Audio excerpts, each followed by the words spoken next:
Hi guys, and welcome to the course. So now that we understand how the HTML boilerplate works and what each line does in it, it's time to move into the body section and start giving our website some content. Because at the moment, our website is looking a little bit plain. So if we have a look at John Kleinberg's website, the first thing that we want right at the top here is a level 1 heading that says our name. So let's head back into Atom, and as a challenge to you, add a level 1 heading inside the body section of your website that contains your name.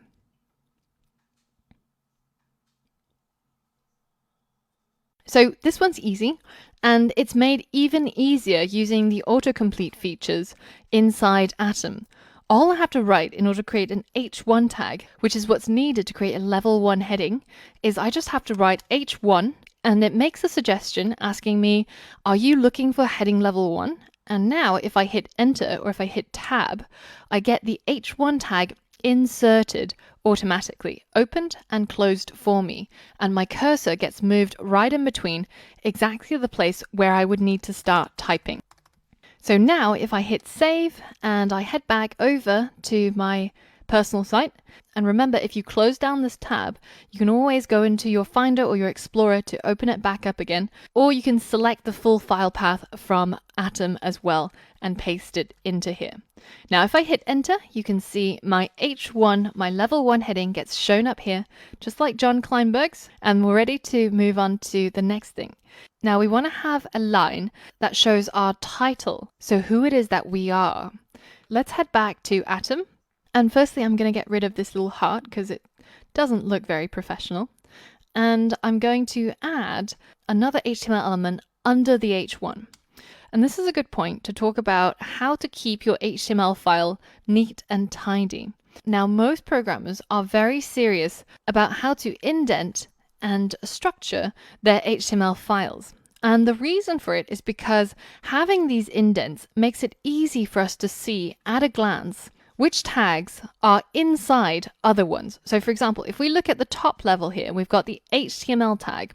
And because both the head and the body tags are indented inside these HTML tags, it shows us at a glance that the head is inside the HTML element, and as is the body. But the body and the head, they're at the same hierarchical level. They're not inside of each other at all. And this is a good structure for us to be able to see at a glance what's happening in our code.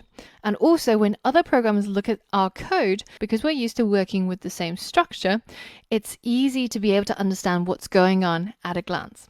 So you can see that there's one part of our code that breaks this rule, and that's this line here.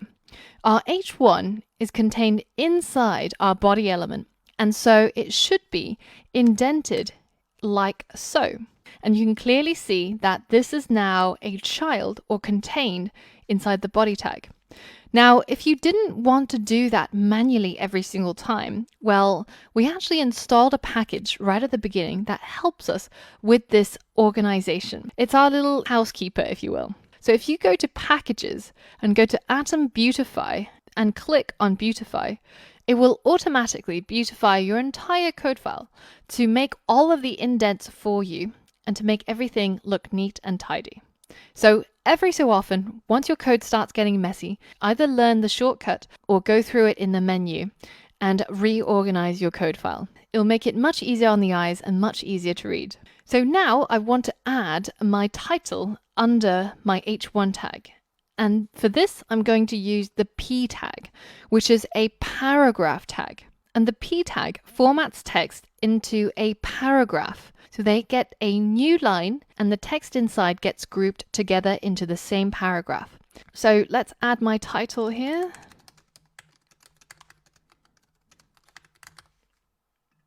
And now let's see what our changes look like. So remember again, Command S or Control S to save, and head back over to our site and Command R or Control R to refresh, or click this button to refresh. And there we go. There's our brand new paragraph showing up.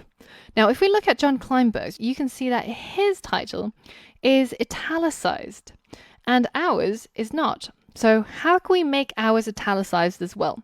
Well, this is where our lessons, our documentation is going to come in handy. Let's go ahead and go to Google and see if you can find out how to italicize your text using HTML.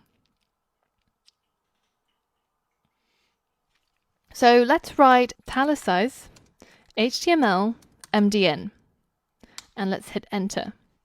And you can see that there's actually two tags that come up here. And the first one that comes up is this one. So let's have a look at it first. Now this is the EM or the emphasis element, and it marks text that has a stress emphasis. Now it looks like this in practice, and the result is that it makes it look italicized. Now you might have noticed back here, we also had the I element or the I tag, and it does the same thing visually. It also makes the text that's in between the I tags italicized.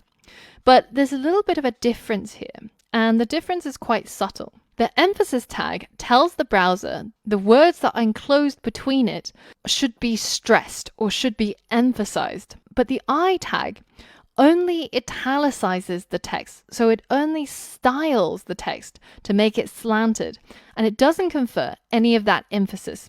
And for this reason, it's good practice to always use emphasis instead of italic, because it conveys more information and it isn't just about the style. Remember, when we're writing HTML code, we're more concerned about structuring our text rather than caring about how it looks or how it appears. Now, a similar pair is the B tag or the bold tag, and this is equivalent to the I tag. It makes any text that's in between bolded, like so. But instead, what you should be using is the strong tag. And that's because the strong tag, again, confers meaning. It says that this text has strong importance, and therefore it's displayed in bold, rather than merely saying that this should be styled so that it's darker than the rest of the text. And if you're interested, you can have a read between bold and strong, as well as emphasis and strong, as well as emphasis and italic. It makes for some interesting reading and gives you a bit more background information on the difference between these two tags. But whenever you're looking to make something bold in your website, you should probably be using the strong tag. And whenever you want to make something italicized, you should be using the emphasis tag. So let's go ahead and make our paragraph, this title, italicized or emphasized like so. If you remember, all we have to do is just to enclose it inside the EM tag. Now you can do that for the entire length of the text, or you can simply apply it to just a section of the text. So for example, if I wanted to make the part where it says the app brewery bolded, then I can simply add a strong tag and have the app brewery, not including the full stop, inside this strong tag. Now if I hit save and go ahead and refresh, then you can see that the entire paragraph is emphasized and the app brewery is bolded. So we've done a little bit of formatting for our website. Now let's move on to the next part. We're going to add a little bio here, and that again is going to be inside a paragraph element, and it just tells anybody who's visiting our personal site who we are and what we're all about. So once you're ready, go ahead and figure out where you should add this and complete the challenge. Okay, so that wasn't so hard. All we have to do is just to indent so we're in the right position. We're inside the body tag, and we're going to create a new paragraph element. So this is going to be on a new line from this paragraph. They're going to be separate paragraphs. And here I'm going to write, I am an iOS and web developer. I love coffee and brew my own beers. Let's save and check it out here. All right, looks pretty good. And we're getting pretty far already. So obviously you can put as much or as little as you want here and design your website however you want it to look. Now the next thing I want to add is this horizontal line, and we've done that previously. So you can go ahead and add that into your code file as a challenge. All right, so do you remember how to do that? Well, all we need to do is we're still staying inside the body because we're creating the content for our website. And all we need to do is just to create a horizontal rule. So I'm going to use my good friend AutoSuggest, and I'm going to write HR and hit enter to insert a new horizontal rule. And now it's looking pretty similar to what we've got here. Now the last thing I want to add is a subtitle where I'm going to list all the books and courses that I'm teaching. Go ahead and add a level 3 heading to your website underneath the horizontal rule and call it books and teaching, or if you don't have any books and teaching, you can simply call it education and list all the schools that you've attended.